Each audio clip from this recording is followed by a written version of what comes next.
Hello guys, welcome to smart education. So friends, మనము టెట్కి సంబంధించిన videos గత 2-3 నెలలుగా వేస్తూనే ఉన్నాము. సో ఎవరైతే ఇంకా ఇప్పుడు స్మార్ట్ ఎడ్యుకేషన్ ఛానల్ని సబ్స్క్రైబ్ చేయాలో చేసుకొని పెట్టుకోండి. ఎందుకంటే మనం కేవలం టెట్ అండ్ డిఎస్సికి సంబంధించిన పేపర్ 1 కానీ పేపర్ 2 కానీ ఎస్జిటి ఎస్సీ అన్ని వీడియోస్ ఇందులో వేస్తూ ఉంటాం. సో కేవలము టెట్ డిఎస్సి కోసమే ఇప్పుడు ప్రస్తుతం వేస్తున్నాం కాబట్టి కంపల్సరీ మీరు సబ్స్క్రైబ్ చేసి పెట్టుకోండి. ఇక టెట్ ఇంగ్లీష్ మెథడాలజీకి సంబంధించి ప్రాక్టీస్ బిట్స్ అండి, గ్రాండ్ టెస్ట్ కూడా అనుకోవచ్చు దీనికి సంబంధించిన పార్ట్ 1 ఆల్రెడీ చేసాము. మనం ఎవరైతే చూడలేదో దాన్ని చూడండి. సో దాదాపు మనకు 9-10 టాపిక్స్ ఉన్నాయండి. ఈ 6 మార్కులు పేపర్ 1 వాళ్ళకైనా పేపర్ 2 వాళ్ళకైనా వస్తాయి టెట్ ఎగ్జామ్లో. సో దానికి సంబంధించిన చాలా ఇంపార్టెంట్ బిట్స్, అలాగే గత టెట్ డిఎస్సిలో వచ్చిన ప్రశ్నలు అవి అన్నీ చూద్దామండి. సో ఆల్రెడీ ఎవరైతే ఫస్ట్ పార్ట్ చూడలేదో చూడండి. అందులో నేను ఫస్ట్, సెకండ్, థర్డ్, ఫోర్త్ అలాగే 5 టాపిక్స్ వరకు అందులో చెప్పాను. ఇప్పుడు 6th టాపిక్ నుండి వెళ్తున్నాను. ఇక్కడ 6th topic teaching learning material in English. So మరి ఇక్కడ చూడండి, first question, most of the exercises in the English work బుక్లో చాలా exercises meant for non English medium schools ఎలా ఉంటాయి? డిఎస్సి 2006లో వచ్చిన ప్రశ్న ఇది. సో ఇది can be done by the pupil at home after they are prepared by the teacher in the classroom. ఇది చాలా వరకు ఎక్సర్సైజ్ అనేది పిల్లలు వాళ్ళ ఇంట్లో చేసేటట్లే ఉంటుంది.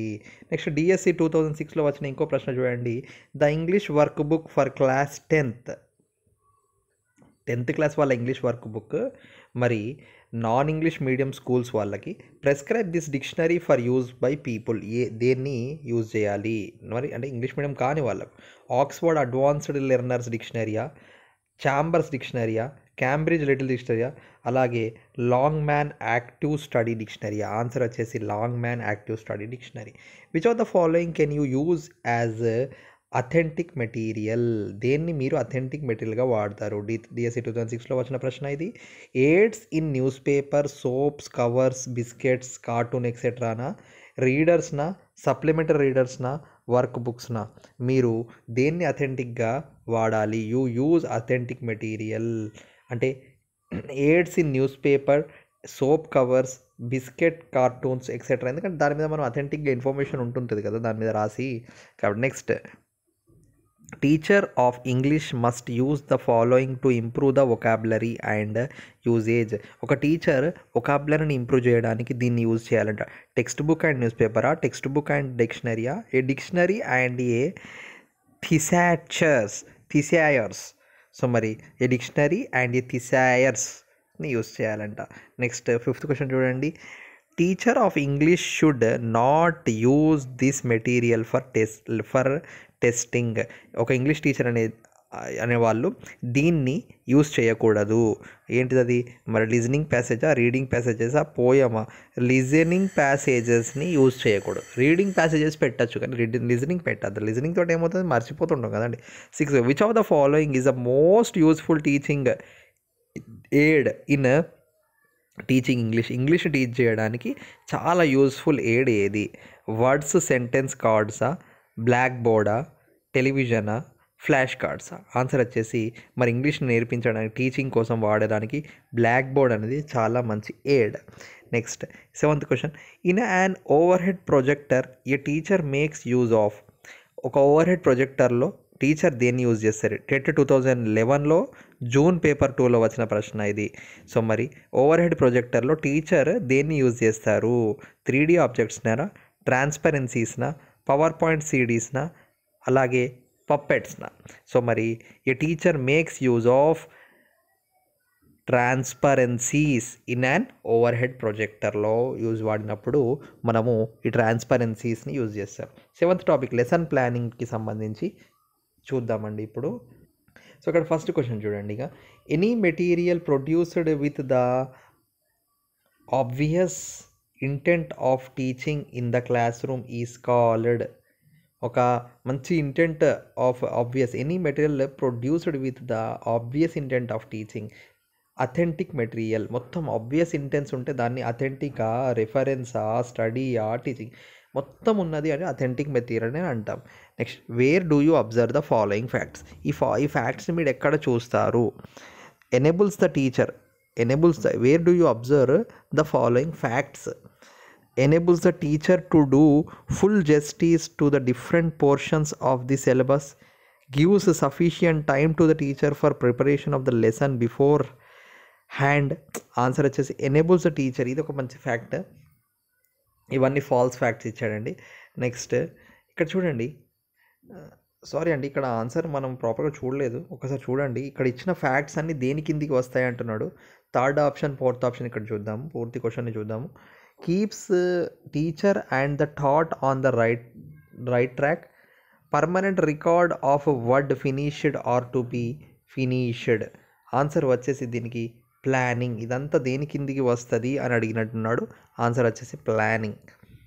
నెక్స్ట్ క్వశ్చన్ చూడండి.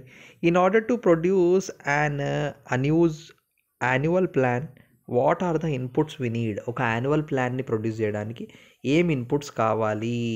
ఏ కాపీ ఆఫ్ ద సిలబసా, a copy of the text బుక్కా, A calendar of the స్కూలా?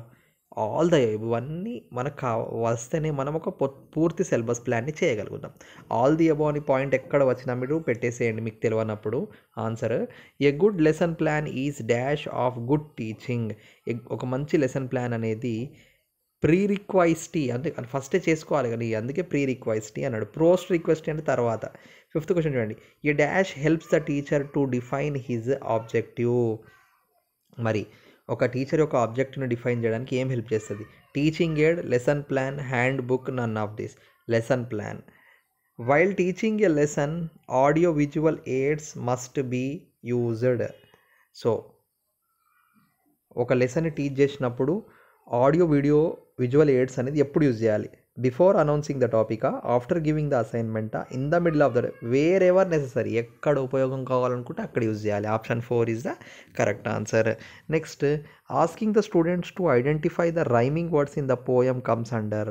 సో మరి పిల్లలందరినీ పోయమ్స్లో వచ్చిన రైమింగ్ వర్డ్స్ని తెలపండి అని అడగడం దేని కిందికి వస్తుంది? మోటివేషనా, అప్రిసియేషనా, కాంప్రహెన్షనా, నన్ ఆఫ్ దిస్. అప్రిషియేషన్ కిందికి వస్తుంది, ఎందుకంటే వాళ్ళు ఫైండ్ చేస్తే మనం వాళ్ళని అప్రిషియేట్ చేస్తాం కదా. Eighth question, during the first model reading by the teacher. So first model reading by the teacher the student don't open their textbook. The students open their textbook, none of this. So the student first model reading అప్పుడు student వాళ్ళ text బుక్ని open చేయరు. Which of the following is true about teaching a poem. ఒక పోయంని teach చేసినప్పుడు ఏది correct ఇందులో? A teacher first writes the title on the blackboard and then announces the name of the poem. Teacher first black board మీద ఆ title రాసి ఆ తర్వాత పేరు చెప్పాలా, లేదంటే ఒక పోయంని టీచ్ చేసినప్పుడు the teacher first announces the name of the poem and then write the title on the black board. First మనం అనౌన్స్ చేసిన తర్వాత బ్లాక్ బోర్డ్ మీద రాయడం కరెక్టా? The teacher first announces the name of the poem but doesn't write the title. Announce చేసి board మీద రాయకపోవడం బెటరా, బోర్డు మీద రాసి అనౌన్స్ చేయకపోవడం బెటర్? ఇవన్నిటికంటే సెకండ్ ఆప్షన్. ఫస్ట్ మనం అనౌన్స్ చేయాలి, పోయం పేరు అనౌన్స్ చేసి ఆ తర్వాత బ్లాక్ మీద రాస్తే ఏమవుతుందంటే అనౌన్స్ చేసినప్పుడు కూడా పిల్లలు పలుకుతారు, మళ్ళీ రాసినప్పుడు కూడా పిల్లలు పలుకుతారు. కాబట్టి option 2 is the correct answer. 10th question చూడండి. The teacher may ask some general questions regarding weather etc. before the announcement of topic. He does it too. ఒక టీచర్ అనేవాడు ఒక టాపిక్ స్టార్ట్ చేసే ముందు జనరల్ క్వశ్చన్స్ అడుగుతాడు. ఇది ఎందుకు చేస్తాడు? Establish rapport with the children, to motivate the students toward the lesson, to create an atmosphere to reach the lesson, all the above. Answer is all the above అండి. అన్నీ పిల్లలతో rapport create చేసుకోవడానికైనా వాళ్ళకి ఇంట్రడ్యూక్షన్ ఇవ్వడానికైనా అన్నీ. Which of the following is definitely wrong about teaching a poem. ఒక పోయంని teach చేయడానికి wrong అట ఇది. మరి ఏంటి? The teacher read the poem with proper rhymes and rhythm. ఇది రాంగా? కాదు. The teacher teach the structural items with suitable examples and the teacher asks the pupil to locate rhyming words. Very good, ఇది మంచిది. The teacher asks the pupil to locate rhyming words, ఇది కూడా కరెక్టే. కానీ ఈ structural గిస్ 4 option 2 is the wrong answer అండి. The teacher teachers the structure items with suitable examples అనేది రాంగ్ ఆప్షన్. 12th క్వశ్చన్ చూడండి. The correct order of the step regarding teaching active vocabulary of a prose lesson is the 12th question ఇది. The correct order, ఒక prose లెసన్ని teach చేయడానికి correct order ఏంటి? Production, practice, ప్రజెంటేషనా? Production, presentation, ప్రాక్టీసా? Presentation, practice, production. ఇది correct అండి. First present చేయాలి, ఆ తర్వాత ప్రాక్టీస్ చేయాలి, ఆ తర్వాత ప్రొడ్యూస్ అవుతారు వాళ్ళ ఎగ్జామ్లో. Next 13th one. The correct order of the steps regarding teaching passive vocabulary of a prose lesson is, ఒక ప్రోస్ లెసన్ యొక్క ప్యాసివ్ వొకాబులరీ టీచ్ చేయడానికి మరి ఏంటి correct option? Production practice presentation, production presentation, presentation practice none of the above ఇది అన్నీ కాదండి. So దానికైతే next ఇక్కడ ఇంకా ఉన్నాయి, మనం చూసుకోవచ్చు. 14th క్వశ్చన్ చూడండి. The teacher reads the passage 2 times so that the pupils can follow and identify the significance of. ఒక టీచర్ అనేది ప్యాసేజ్ని 2 సార్లు చదవడం వల్ల పుపిల్ స్ట్రెస్గా ఫీల్ అవుతాడా, పాస్ అవుతాడా, ప్రొనౌన్సియేషన్ వస్తుందా, ఆల్ ది అబౌవ్ అవుతుందా? సో ఇవన్నీ జరుగుతాయి. కొందరికేమో మంచిగా చదివచ్చే వాళ్ళకి స్ట్రెస్ అనిపిస్తుంది, కొందరికేమో బోరింగ్ అని, కొందరికేమో మంచి ప్రొనౌన్సియేషన్ వస్తుంది. Which of the following is not an objective of teaching composition? Composition రాయడానికి, కాంపోజిషన్ అంటే ఏంటండి, రైటింగ్ కదా అండి. సో ఆన్సర్ వచ్చేసి to learn correct pronunciation for clarity of idea. ఇదైతే రాంగ్ ఆప్షన్ అండి. Supplementary readers are meant for, supplementary readers దేనికోసం? Extensive స్టడీయా, సెల్ఫ్ స్టడీయా, నాన్ డీటెయిల్డ్ స్టడీయా, ఆల్ ఆఫ్ ది అబౌవ్ అన్నీ వస్తాయి అందులో. Next which of the following is not an objective of teaching a supplementary reader? ఒక supplementary రీడర్ని టీచ్ చేయడానికి ఆబ్జెక్టివ్ కానిది ఏంటి? To create interest in the pupils and develop a taste of reading, to improve their skills in the reading, to motivate them. అలాగే 4th option to teach them new structural functional. ఇది మనకు supplementary reader కిందికి రాదండి. ఉన్నదే వాళ్ళకి reading improve చేయడానికి, వాళ్ళలో interest create చేయడానికి పెడతారు అప్పట్లో. ఇప్పుడైతే లేదనుకోండి సప్లిమెంటరీ బుక్, అప్పట్లో మనకు నాన్ డీటెయిల్ బుక్ ఉండే. The main aim of a composition is to communicate one's through a dash way. ఒక కాంపోజిషన్ యొక్క మెయిన్ వే ఏంటంటే ఒకరితోటి మనం కమ్యూనికేట్ చేసే ఒక ఎట్లాంటి వే, అది జంబుల్డ్ వేయా, ఆర్గనైజ్డ్ వేయా, మెకానికల్ వేయా, అన్కాన్షియస్ వేయా? ఆన్సర్ వచ్చేసి ఆర్గనైజ్డ్ వే. అలాగే 19th క్వశ్చన్ చూడండి. Fill in the blanks with suitable articles comes under. Suitable articles తోటి ఫిల్ ఇన్ ద బ్లాంక్స్ చేయండి. ఇది దేని కిందికి వస్తుంది ఇలాంటి క్వశ్చన్స్? Controlled composition, guided composition, free composition, none of the above. Fill in the blanks with the suitable అంటే ఇప్పుడు మనం చూసే కరెక్ట్ ఆన్సర్ అయినా ఇదంతా కంట్రోల్డ్ కాంపోజిషన్ కిందికి వస్తుంది. ఇక నెక్స్ట్ చూద్దామండి, ఇంకా ఉన్నాయి మన క్వశ్చన్స్ చాలా ఉన్నాయి ఇందులో. Next A student is asked to right A letter to his father using the hints given. ఒక స్టూడెంట్కి వాళ్ళ డాడీ గారికి లెటర్ రాయండి అని చెప్పి కొన్ని హింట్స్ ఇచ్చారట. Here the types of composition is, మరి ఇట్లా హింట్స్ ఇచ్చి రాయండి అనే ఒక కాంపోజిషన్ని మనము ఏమంటాం? అసలు కాంపోజిషన్ అంటే రైటింగ్. హింట్స్ ఇచ్చి రాయండి అంటే కంట్రోల్డా, గైడెడా, ఫ్రీయా, నన్ ఆఫ్ దిసా? గైడెడ్. ఇక్కడ హింట్స్ అంటేనే గైడ్ చేస్తున్నారు కొన్ని అంటే guided composition. Option 2 is the correct answer. 21st question. If the students are asked to write a story of his choice it is dash composition. ఒక స్టూడెంట్ని మనం నీకు నచ్చిన స్టోరీ రాయి అనేది మరి ఎటువంటి టైప్ ఆఫ్ కాంపోజిషన్? కంట్రోల్డా, గైడెడా, ఫ్రీయా, none of this? Free composition కిందకి వస్తుంది, దానికి ఫ్రీగా వదిలిపెడుతున్నాం కదా. Next the student is given some jumbled sentence and asked to arrange them in a meaningful way. మనము కొన్ని జంబ్లెడ్ సెంటెన్సెస్ ఇచ్చి దాన్ని ఒక మీనింగ్ఫుల్ వేలో అరేంజ్ చేయమనడం, ఇది ఏంటిది? కంట్రోల్డ్ అయినా, చూజ్ ద కరెక్ట్ ఆన్సర్స్ అయినా, ఫిల్ ఇన్ ద బ్లాంక్స్ అయినా, ఇవన్నీ రైటింగ్స్ ఎగ్జామ్స్లో వచ్చేటి అన్నీ, ఎగ్జామ్స్లో అడిగే టైప్ ఆఫ్ కాంపోజిషన్స్ అన్నీ కూడా కంట్రోల్డ్ కిందికి వస్తాయండి. Next the following are the features of dash composition. మరి కింద ఇచ్చిన ఏ కాంపోజిషన్కి సంబంధించిన features? No restriction in vocabulary and structure, no constraint in the length of the topic, freedom in topic selection. So ఇవన్నీ ఫ్రీడమ్ ఉన్నది, రిస్ట్రిక్షన్ లేదు అంటే ఇది ఫ్రీ కాంపోజిషన్ కిందికి వచ్చేస్తుంది, తనకు నచ్చినట్టు కదా. 24th క్వశ్చన్ చూడండి. Always plan out your lesson beforehand but do not be slave to it. This is quoted by. Always plan out your lesson before hand.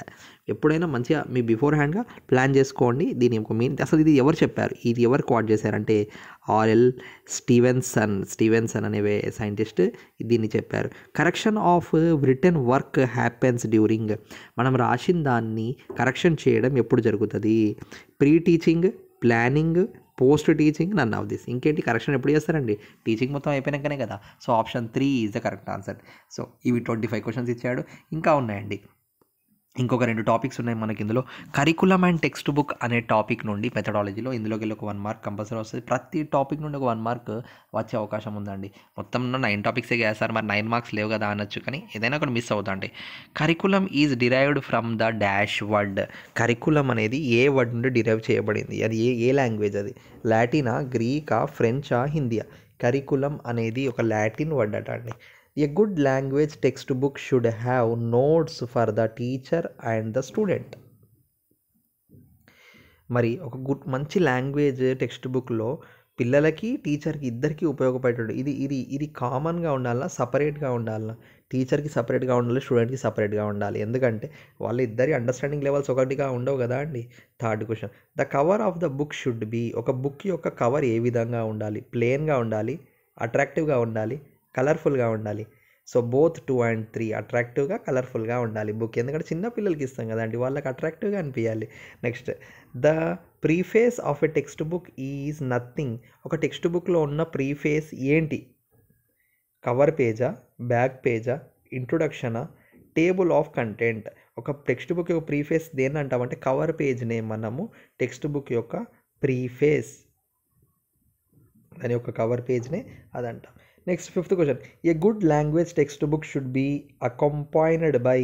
ఒక మంచి లాంగ్వేజ్ టెక్స్ట్ బుక్ దేన్ని అకంపైన్ చేయాలి?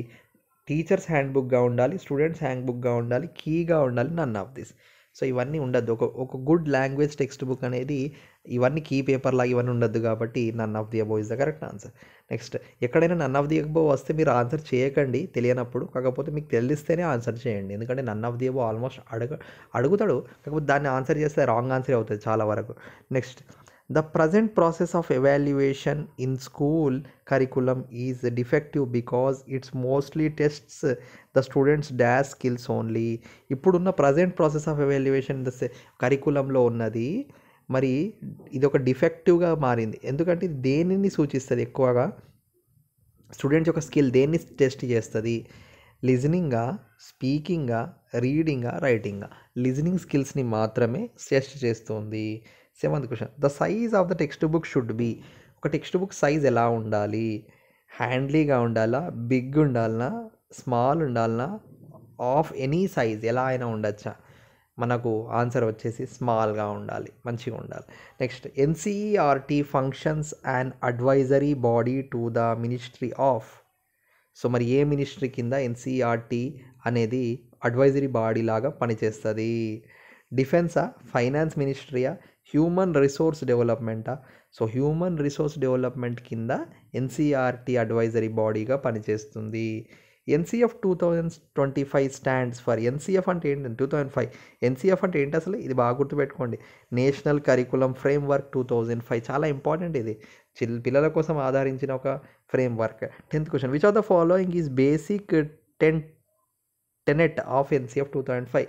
ఎన్సిఎఫ్ 2005 యొక్క basic Tenet ఏంటి? Connecting knowledge to life out side the school, making examination more friendly, entering the curriculum, so enriching the curriculum so that it goes beyond textbook, and మరి ఇంకో last ఏంటి?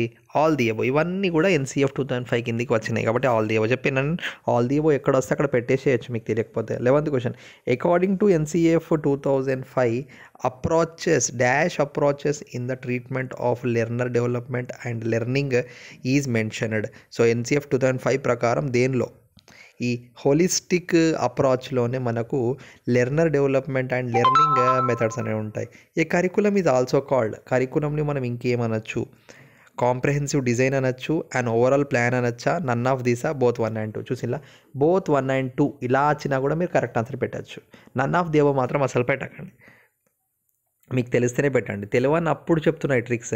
ఇంకా ప్రతి ఎగ్జామ్లో, ఇలాంటి టెట్ ఎగ్జామ్లో, డిఎస్సిలో తెలియని ప్రశ్నలకు ఎలా రాయాలి అని ప్రతి దానికి నేను ఒక దాదాపు 10 to 15 ట్రిక్స్ చెప్పాను.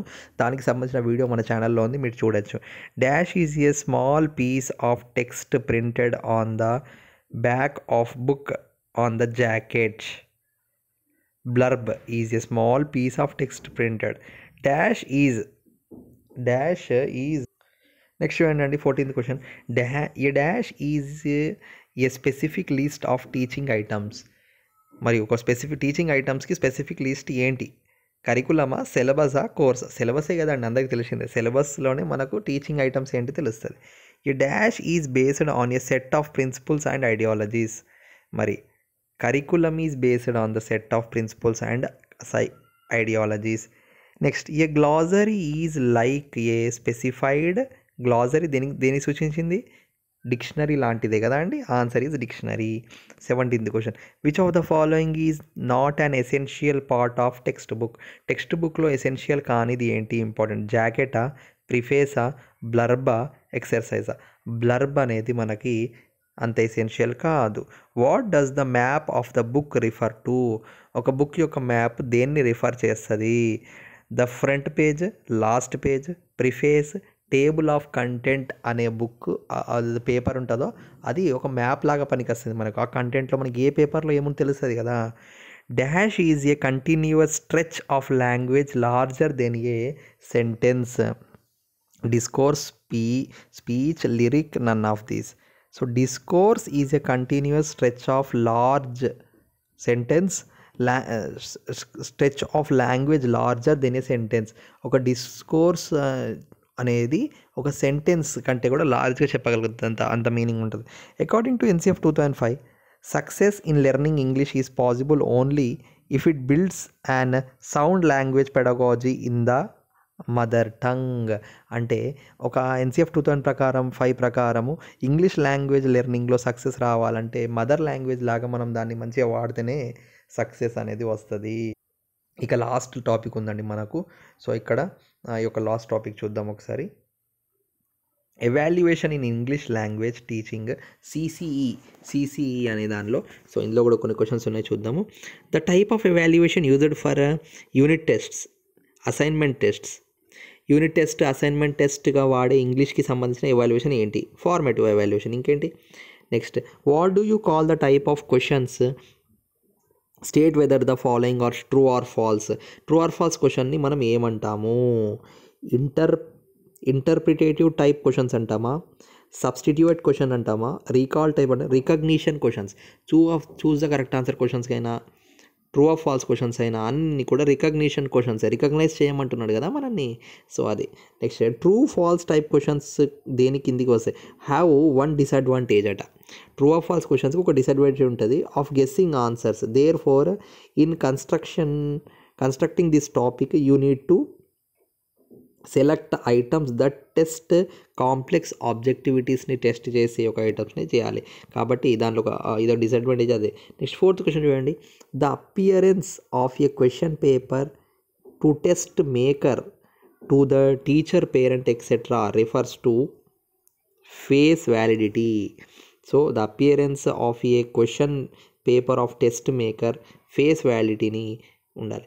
Next 5th question, an English grammar test conducted to test mathematical ability may be reliable but not valid is the correct answer.